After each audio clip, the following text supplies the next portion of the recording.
péché nous rend vulnérables face aux attaques de l'ennemi. Le péché est la porte ouverte à toutes sortes de mauvaises nouvelles, à toutes sortes également à toutes sortes de mal-être pour nous qui avons cru, pour nous qui avons fait l'expérience. Et chaque fois que je disais que le péché est dans les nature, je me disais pourquoi. Je dis, mais imagine un temps que lorsque tu as péché, ta conscience te dit simplement que tu n'es pas en règle avec Dieu.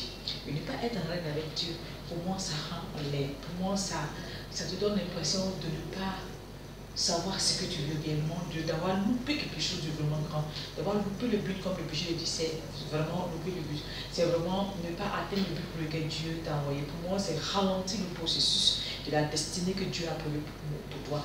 Pour moi également, c'est ne pas pouvoir atteindre là où tu veux atteindre parce que tu ralentis ta marche, parce que tu alourdis ta marche, parce que c'est comme si tu traînais une boulée à ton pied et ça te permet, et ce qui ralentit évidemment, ce qui va te permettre, c'est que si tu devais arriver dans 1 heure, tu arrives plus tard au contraire dans 2 heures ou dans 2 jours, parce que ça ralentit effectivement ta marche. Le péché, il est, le péché, il est vilain.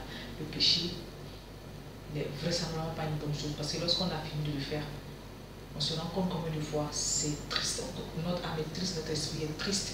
C'est vrai que nous avons assouvi les désirs de la chair, parce que la chair n'a qu'un seul désir, de faire ce qui est contraire à l'esprit, de faire ce qui est contraire à l'âme. Et pour moi, c'est véritablement écouter les désirs de la chair, c'est ne pas faire ce que Dieu veut attendre de nous. Écouter les désirs de la chair, c'est de ne pas obéir à la parole de Dieu.